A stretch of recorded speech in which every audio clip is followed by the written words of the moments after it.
meeting to order. For those around the table, please turn on your microphone when speaking so that those on the phone can hear you. For those participating via Zoom, please remember to unmute your device before speaking and mute when you are not speaking to create a positive experience for all attendees. Phone participants should use *6 to mute or unmute and *9 to raise your hand. Before we begin our meeting, I do want to take a little bit of time at the outset to, on behalf of myself and the Management Committee, express our deepest condolences to President Javier and the Salt River Pima Maricopa Indian community following a tragic accident on April 8th involving 2 members of the Salt River Fire Department. The accident took the life of firefighter Brendan Beese and critically injured firefighter Tyler Packer. We offer our thoughts and prayers for the families of these 2 firefighters and to the community at this difficult time. Thank you all for attending today's meeting. The MAG public comment process provides opportunities for members of the public to comment on items scheduled on today's agenda or on items that fall under MAG's jurisdiction. 3 opportunities are provided for public comment, including call to the audience, consent agenda, and action items to be heard. MAG also provides the opportunity for members of the public to submit written comments via the MAG website prior to the meeting, as long as the comments are received at least 1 hour prior to the posted start time for the meeting. If you would like to comment at today's meeting, please fill out a white request to speak card, looks like this, located on the information table in the hallway. Please be sure to indicate the item for which you want to speak and give it to a designated MAG staff member. If you parked in the garage, remember to validate your ticket. Parking validators are available on the information table in the hallway. For those who purchase a transit ticket to come to the meeting, please see the staff for a ticket. Please note that the hearing assisted devices are available for MAG staff. This time we'll take a roll call. Thank you, Chair and members of the Management Committee. I will go down the list of members. For those attending virtually, please unmute and indicate if you are present. Marshall Pimentel. Present. Thank you. Dan Cotterman. Present. Thank you. Gary Neese. Carrie Dyrick. Josh Wright. Present. Thank you. Crystal Dykes. Present. Thank you. Jeff Graves. Present. Thank you. Phil Dorchester. Grady Miller. Kathy Valenzuela. Present. Thank you. Kathleen Curley. Patrick Banger. Present. Thank you. Ryan Lee. Julie Cairns. Jeff Kulaga. Thank you. Matthew Williams. Present. Thank you. Joy Rich. Present. Thank you. Scott Butler. Present. Thank you. Jill Kymack. Thank you. Jeff Tyne. Present. Thank you. John Cross.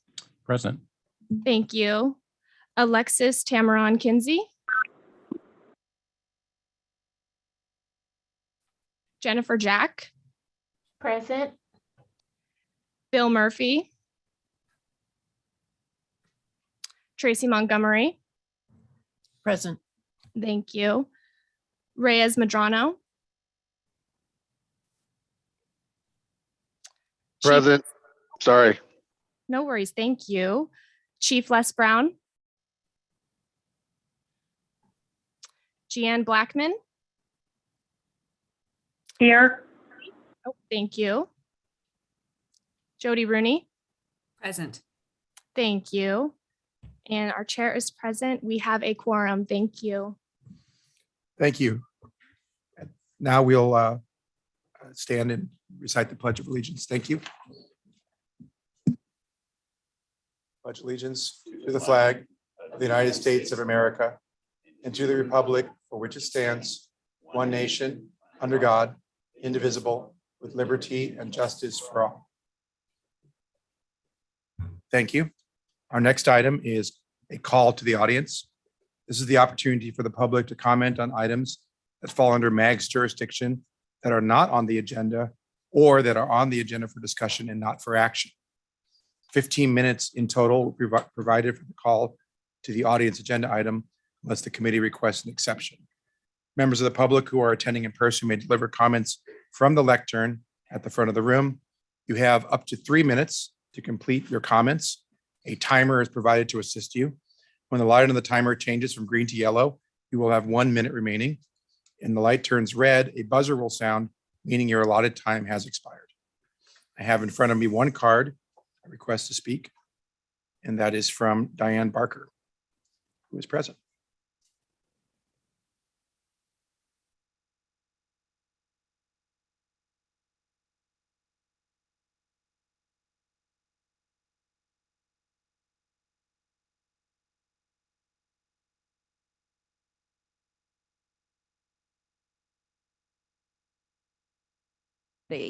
I'm Diane Barker, and I've lived in the Mag region longer than some people mistake my age. I've lived in 7 cities, and I believe multimodal feels good. Yeah, I'm the gal that does go out there, and I have some transit stories today for you. I can't do the maskless cartwheel. You know, I may get in a little trouble here and get another letter, you know, from, and then we get into a challenge on free expression and speech. And also the fact that I was defamed because I was brought up to learn how to do a proper cartwheel. Anyway, I wanted to share lately, we all know that there's a lot of traffic around. And there are more cars than there were. I lived downtown Phoenix in 2020. It was pretty peaceful, you know, down there. And now we've got people that have loud engines because their equipment's being stolen off of their car and like this.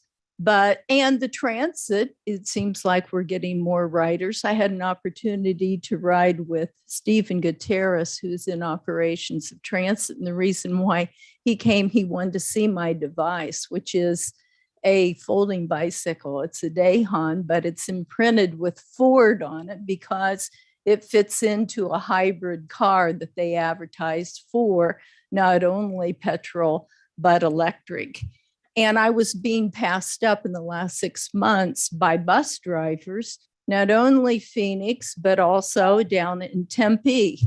And so Stephen wanted to see, you know, what was going on. There are certain time points for bus drivers. And so we came to that conclusion because I'm quick, you know, about getting the bicycle on the rack or so forth. But in summary, what we need to have more leaders that are putting in these different routes and like this, including Valley Metro Rail, to actually ride it, to see that the stops, have cold water, that the fare boxes are working, and that it's being clean, and that the transit people that are security, they do more than just hold up your mask, let me see your pass, and stand around about where they're going to go to get off to eat. We may have more security problems. The unfortunate thing in New York happened. And so we'll need to have some security, but happy riding. Most of them are pleasant trips. Thank you, Ms. Barker. Are there any other members of the public here today who wish to speak during call to the audience? Okay. Staff, do we receive any written comments? Thank you, Chair and members of the Management Committee. No written comments were received for the call to the audience or any other item on today's agenda. Thank you. Closing item 3, we now move on to item 4, Executive Director's Report. MAG Executive Director Eric Anderson will give his report. Thank you, Mr. Chair. We'll go to the next slide. So in early March 10th, MAG hosted a delegation, Portugal delegation here at the MAG offices. Pedro Pinta, who's the Consul General of Portugal in San Francisco, and Teresa Fernandez, who represents one of their economic development arms in Portugal. attended, as well as Mayor Pereira from Wickenburg, who I did not know is actually our Phoenix Honorary Consul General of Portugal, which I didn't realize. So anyway, I learn something new every day. Mayor Weiss and Mayor Les Peterson from Carefree also participated, as well as Mayor Wood. So had a good discussion about what's going on here and what kind of economic development potential there is in Portugal. Go to the next slide. So you can see the discussions. We had a good discussion on transportation and homelessness. Sustainability is very important in Portugal. Learned about the major industries in Portugal: manufacturing, AV and aerospace, high tech, engineering, and they're also a very large source of lithium and other rare earth minerals. So a very interesting discussion we had. And go to the next slide. I want to introduce Andrea Martinez, who's sitting over here. Andrea, can you stand up? So Andrea is the new Melissa Bettis, Ben Brooks, Valerie Day, for those of you who've been around for a long time. She's going to be responsible for managing the Management Committee, Regional Council, agenda development, et cetera. We really welcome from Andrea from the Arizona Senate, where she worked for 13 years or so, I think, something like that.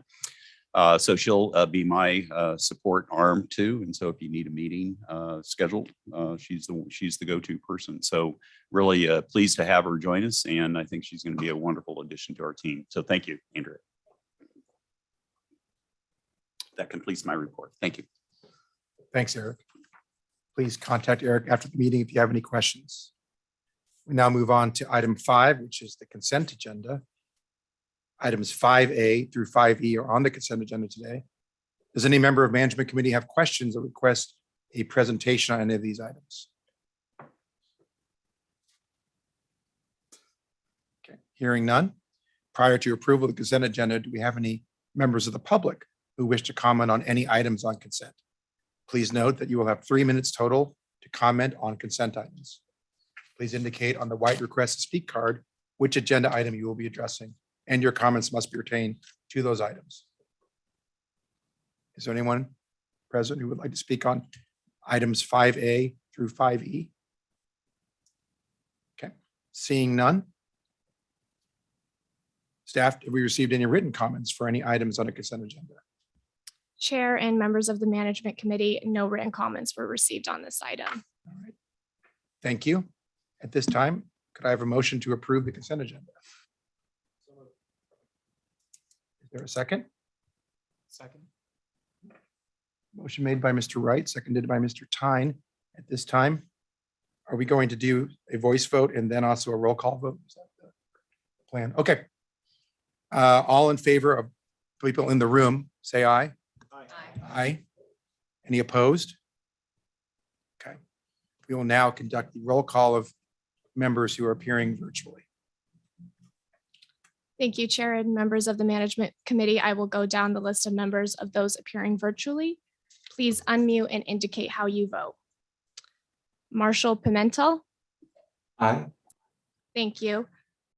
Crystal Dykes. Aye. Thank you. Jeff Graves. Aye. Thank you. Julie Cairns. Aye.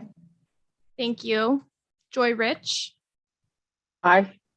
Thank you. Jennifer Jack. Aye. Thank you. Reyes Medrano. Aye. Thank you. Jeanne Blackman. Aye. Thank you. Jody Rooney. Aye. Thank you. Is there anyone that I missed? Thank you. The motion carries unanimously. All right, thank you. Now we move on to item 6, which is the Avondale Goodyear Urbanized Area Operating Assistance Funding Request presented by MAG Transportation Planner 2, Steph Stearns. Good afternoon, Mr. Chair, members of the Management Committee. I am pleased to be here today to present this item for action. Next slide, please. I would like to begin by orienting you and providing some context to where we are. There are 2 urbanized areas, or UZAs, in our region.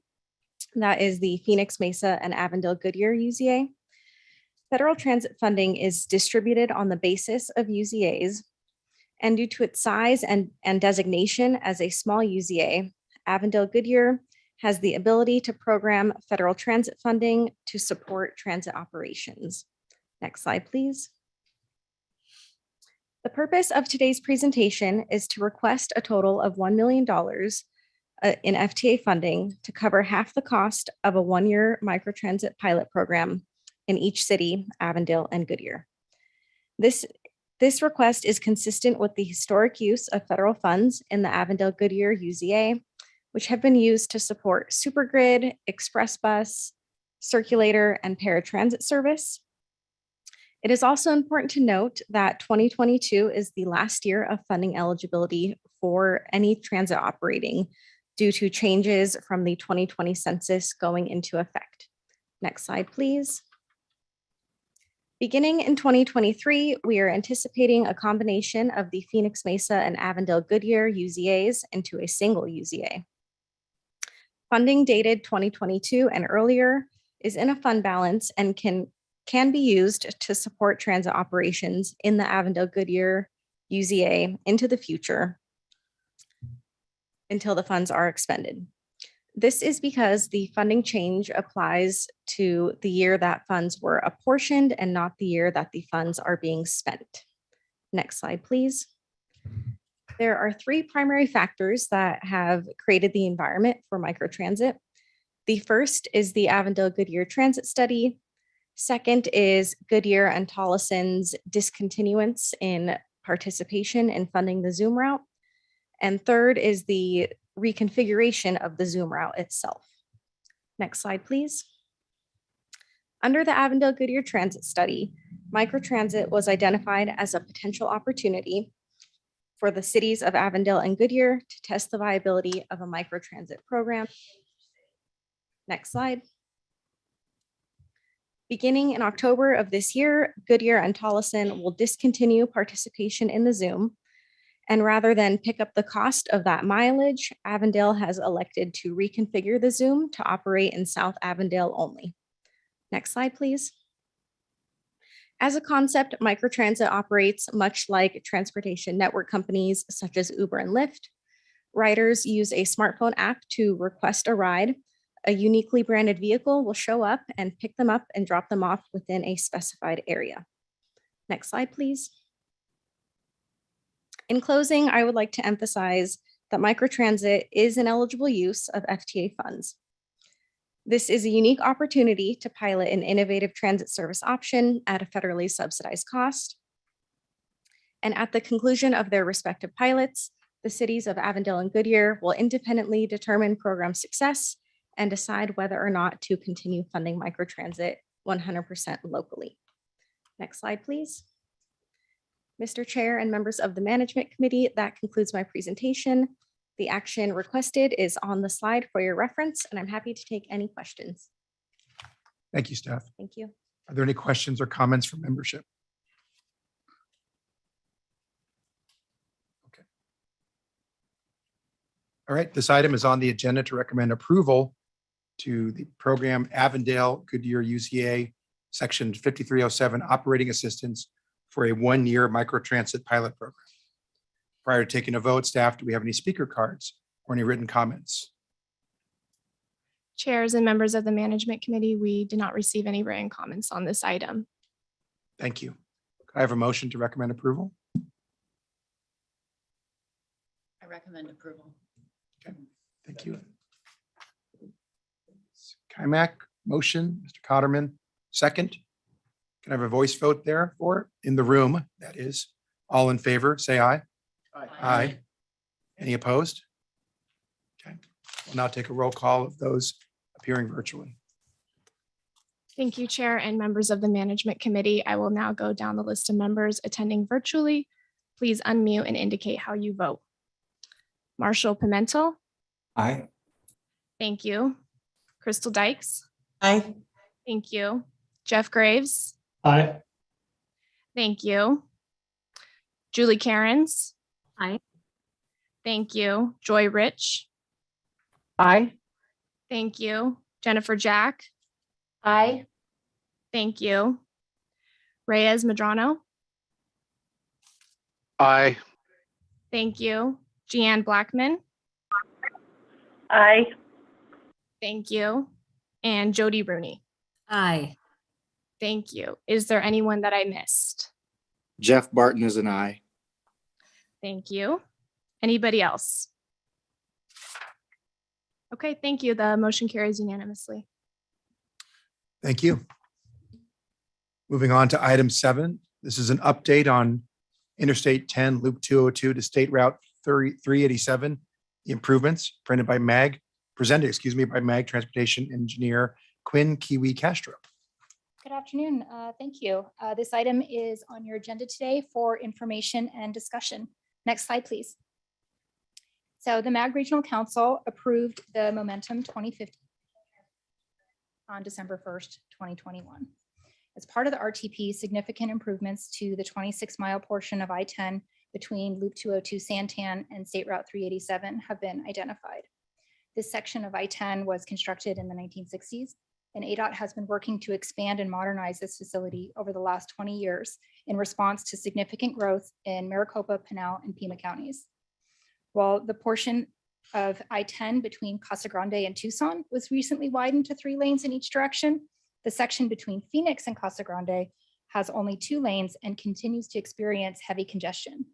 These improvements are needed to improve consistency and reliability in travel time, increase capacity in response to traffic and freight demand along the corridor, improve safety in a corridor that already experiences a high rate and severity of crashes, and reduce diversion of traffic onto local community roads and lands. Next slide, please. This slide is a high-level walkthrough of the steps in the project development process, starting with a design concept report and environmental assessment, moving into final design, which runs concurrent with the right-of-way process, and then into construction when projects are actually built. This project and these studies are a little bit unique to the right-of-way process, as this is the majority of the project is on Gila River Indian Community and resides within an easement. Next slide, please. So the first phase, the design concept report and environmental documentation, is underway. The Arizona Department of Transportation has initiated 2 engineering and environmental studies, one that covers the corridor from Loop 202 to State Route 387, and a second one that is specific to the I-10 bridges over the Gila River. These studies are being conducted in collaboration with MAG, Gila River Indian Community, Bureau of Indian Affairs, and Federal Highway Administration.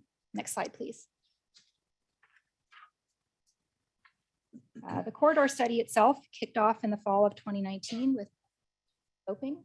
Scoping is an opportunity for public and stakeholders to provide information about the corridor to the study team, as well as to share issues or concerns about the project. The feedback provided during scoping helped inform the development of 2 build alternatives in addition to a no build alternative.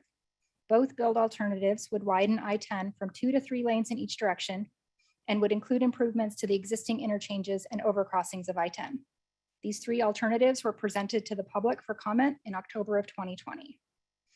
Additional study efforts include cultural resource investigation, coordination with Gila River Telecommunications, and public safety and incident management meetings. Next slide, please. So currently the team is developing their draft design concept report and environmental assessment. These are expected to be available for public review and comment prior to a public hearing planned for fall of 2020. The completed DCR and EA are expected to be finished in early 2023. Next slide, please. Concurrent with the corridor study, ADOT has initiated a study to repair or replace the bridges over the Gila River. This study has also held public and agency meetings, as well as a value engineering workshop to refine their scope of work. Study efforts include hydrology, hydraulics, environmental clearance, cultural resources investigation, again, coordination with GRTI, as well as public safety. The ADOT study team expects the project assessment to be completed this spring and move directly into final design. Next slide, please. So this is an overview of the funding along the corridor. The elements shown here in color are currently the funded. So approximately 6 miles of the 26-mile corridor falls within Maricopa County, while the remaining 20 miles are in Pinal County. And based on estimates that were generated in March of 2022, last month, the total cost to implement the entirety of the improvements stands at $807 million, expressed in 2022 dollars. Funding to widen the Maricopa County section of the corridor has been identified as part of the Prop 400 freeway program. That includes the addition of 1 general purpose lane and 1 HOV lane in each direction, and then improvements to the interchange at I-10 and State Route 347. The funding to improve I-10 and Wild Horse Pass interchange is identified as part of the Prop 400 extension investment plan. Construction for the funded components shown here is programmed in fiscal year 2025. Next slide, please. So the majority of the corridor is unfunded, and that is shown here in gray. The state has appropriated $86.5 million to widen the bridges over the Gila River. And taking into consideration what is currently funded, there's a shortfall of about $587 million that would be needed to fully implement the improvements. Next slide, please. As many of you know, Governor Ducey called for funding to widen I-10 as part of the State of the State earlier this year. And a bill to appropriate $400 million has been introduced and is making its way through the state legislature. The project team is also discussing pursuit of a federal discretionary funding from the Infrastructure Investment and Jobs Act. It's anticipated that this project would be extremely competitive under the National Infrastructure Project Assistant Grants Program, also known as the MEGA program. Under the MEGA program, up to $1 billion is available nationally for federal year fiscal 2022. The MEGA program sets aside $500 million for projects between 100 and 500 million in size, and the other $500 million for projects in excess of 500 million. Applications for this are due May 23rd, 2022. Next slide, please. So this item again is for information and discussion. Thank you, Quinn. Are there, excuse me, are there any questions from membership? Okay. Again, this item is on the agenda for information discussion. Appreciate it. Thank you. Thank you. Next is item 8, an update on Pathways Home Regional Action Plan for Local and Tribal Governments, presented by MAG Deputy Director Amy St. Peter, who is appearing virtually.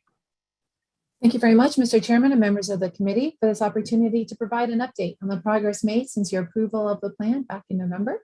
We did receive 3 unanimous votes from the committees on this plan, both from Management Committee, Maricopa Regional Continuum of Care, and Regional Council in December.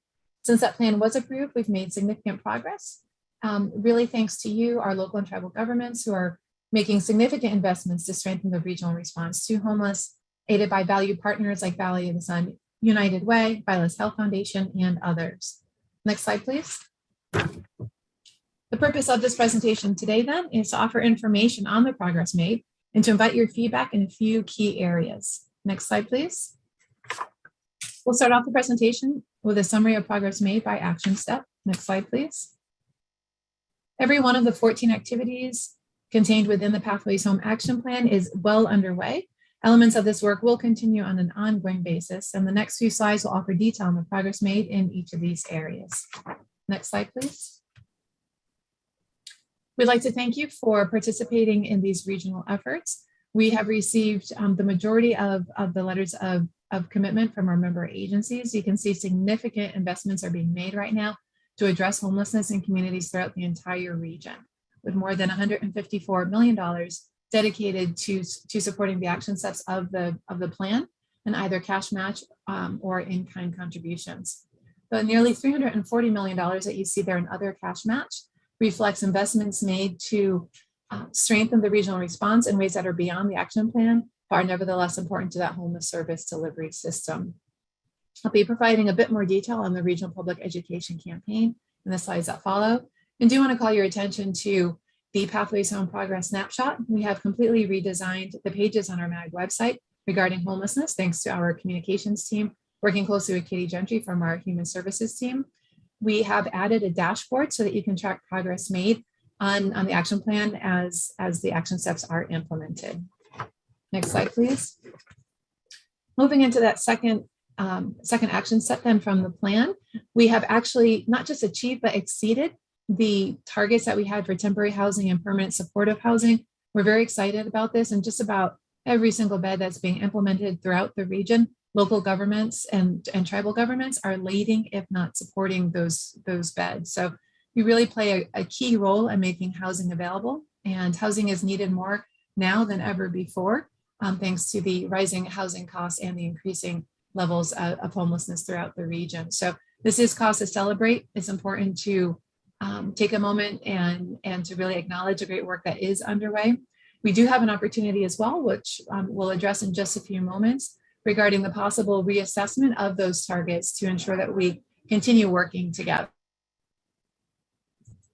So as we take a look at this work, I also do want to call to your attention the rental units. The number that you see there primarily reflects the significant investments made by Maricopa County. This is one of many that the county is making.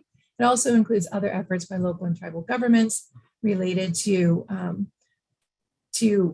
for example, buying homes to keep them as affordable rentals and hiring housing search navigators at the local jurisdictional level. Next slide, please. And then the third activity area, a lot of the work here is being driven by partners like the United Way, Vitalist, the League of Arizona Cities and Towns, and the Arizona Housing Coalition. In particular, we'd like to call your attention to the funding filter that we have put together with these partners as well as others. The prototype has been developed by MAG and is being vetted with our public and private funders at their next meeting on April 21st. The tool itself offers an aggregate analysis for the amount of funding available by activity to address homelessness, as well as more specific information about available funding opportunities. I want to stress that the site is intended for funders, not those seeking funders. Next slide, please. So there are a few areas where we'd really like to invite your input. Of course, as always, we appreciate your feedback and your direction on any and all parts of this action plan. Next slide, please. In particular here, we'd love to get your feedback as we may have it on both the process as well as the timeline for these letters of commitment. We sent out 32 requests for letters, and we have data back from 27 communities excited for that level of participation. We're seeing this year as a baseline year from which we will measure all progress moving into the future.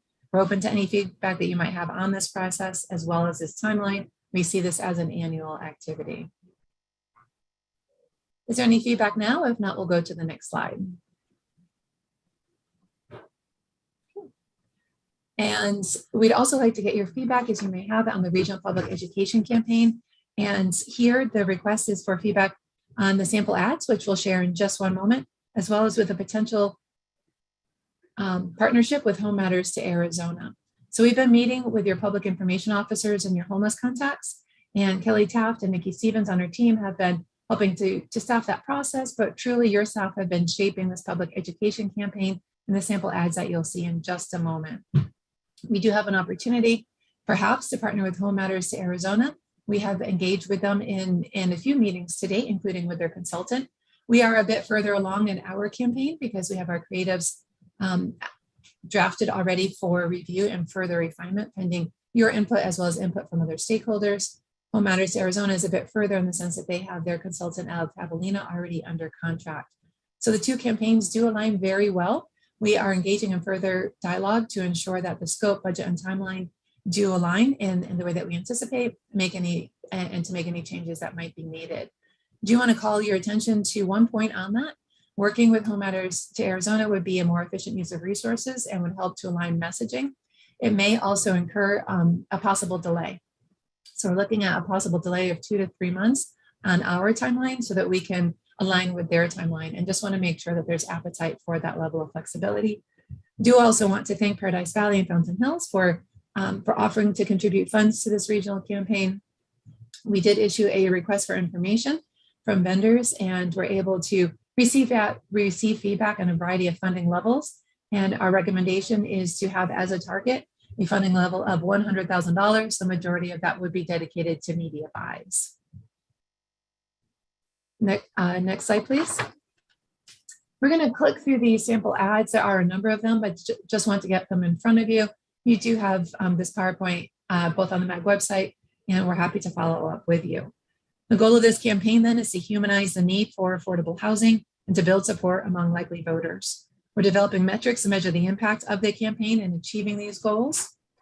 And as you'll see, the ads do represent diversity among different occupations, racial and ethnic groups, age, and family status, highlighting a few key groups such as veterans, older adults, as well as young adults who are just entering that workforce and are not able to pay their bills, to pay those increasingly high rental costs because they just aren't earning enough money. Of course, those increasing rents will resonate with just about everybody right now in all communities throughout the region. This is making it harder and harder for folks to remain in their homes and to acquire new housing if they have lost their apartment as a result of not being able to pay. Is there any feedback on any of these sample ads or the potential collaboration with Home Matters to Arizona?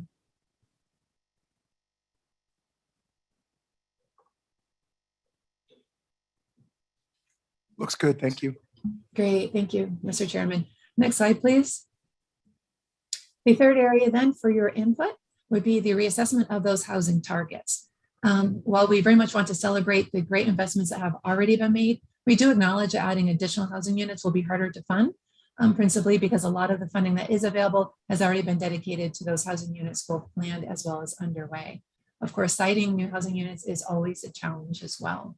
So we have this regional context then of an increase in homelessness as indicated by the unsheltered point in time count. We did share those results recently.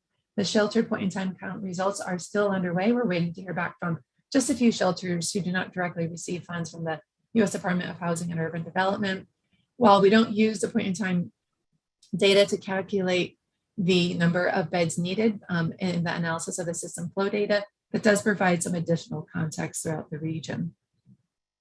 So there are a number of activities that are underway right now that will complete in the fall, and that may be a good time then to kind of hit the reset button on this plan to reassess the data related to the number of housing beds, housing units needed, both temporary housing as well as permanent supportive housing, and then in close collaboration with you then to determine if we want to increase the percentage of beds that might be needed. For example, the United Way has a target of 50%. The action plan reflects a target of 25%, which we've already exceeded. So we'd love to get any input that you might have on both the targets as well as the timing for that reassessment. And please do feel free to reach out to us after the presentation with any input or guidance that you might have. We can proceed to the next slide, please.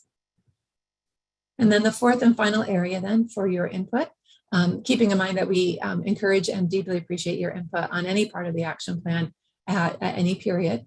But for the purpose of today's presentation, we would love to get your input on the timing for these progress updates.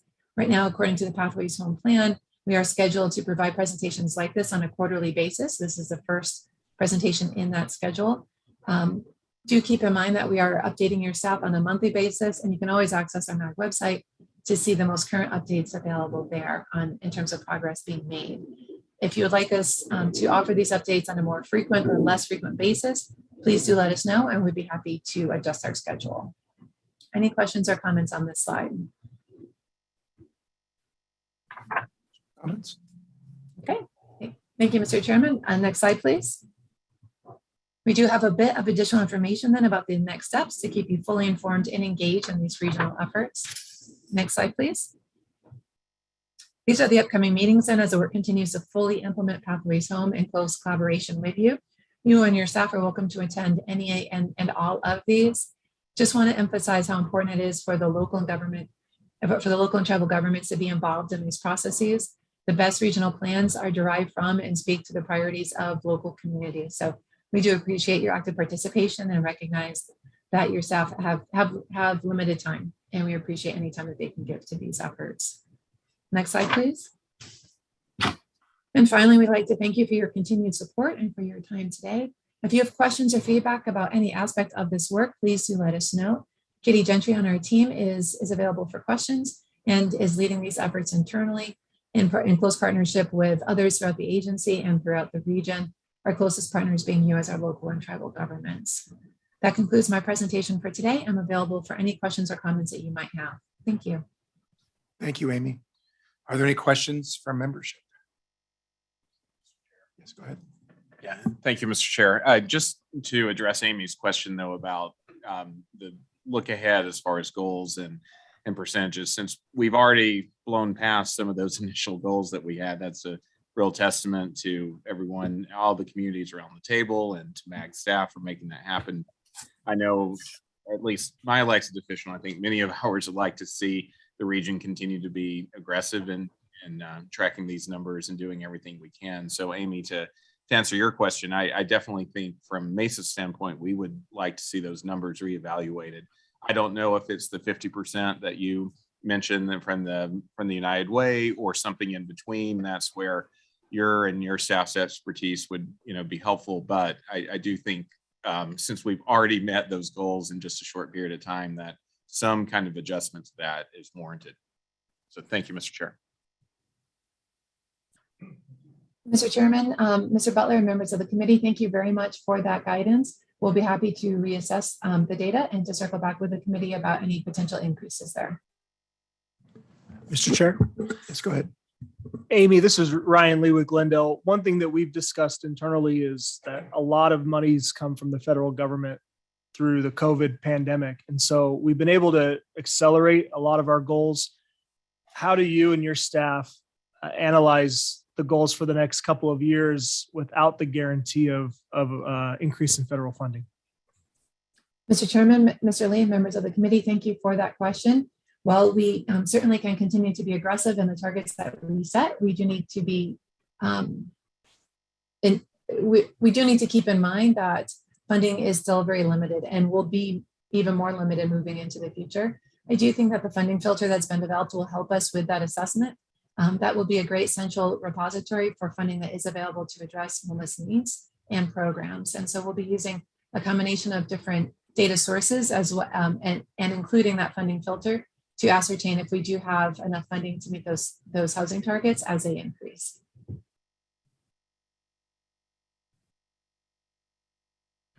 Thank you. Any other questions or comments? Okay.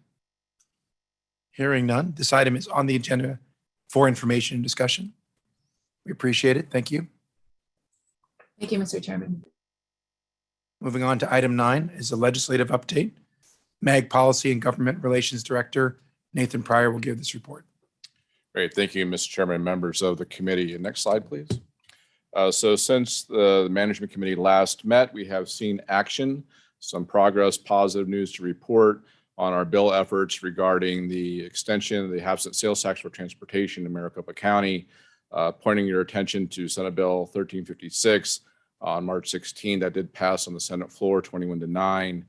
That vote count is important because it preserves and it retains our emergency clause. Why is that important? Because we're trying to get this to the November ballot of this year. So that's an emergency provision that once this is enacted, we can start working with the county and calling that ballot to the voters later this year. But with that, it did move over to the House. It was heard on March 23rd, where it did pass House Transportation. So effectively, we have 2 bills now residing in the House, the 2598, 1356. We also have a striker ready to as a contingency vehicle by Senator Pace, just kind of having something ready. So where are we at now? Well, obviously, we're kind of more in the latter stages of our legislative session, where some preliminary reports showing that budget discussions are starting up. This is one of the more significant issues in front of the legislature right now. And as with most sessions, that means some of the trading, if you will. So exchanging votes for different issues, budget issues. So this is being kind of caught up in those type of conversations. So we remain optimistic. We're still in the running. We're going to stay on this current path that we're on. But we're just going to have to kind of navigate this kind of end period, if you will, regarding budget and other issues. So we'll continue to do that. I want to thank you all, your government relations staff, your elected officials for continuing to reach out, in particular to House members. We encourage you to keep that up. Also, thank you to your contract lobbyists as well. lending a hand in this effort. And of course, we continue to work with the business community as well. Mr. Chairman, that concludes my presentation. I'm available for any questions. Thanks, Nathan. Are there any questions from membership? Okay, hearing none. This item is on the agenda again for information discussion. Thank you. All right, item 10 is a request for future agenda items. Are there any future agenda item requests from membership? Okay, hearing none. We'll close that. Are there any comments or announcements from membership? Okay, hearing none there as well.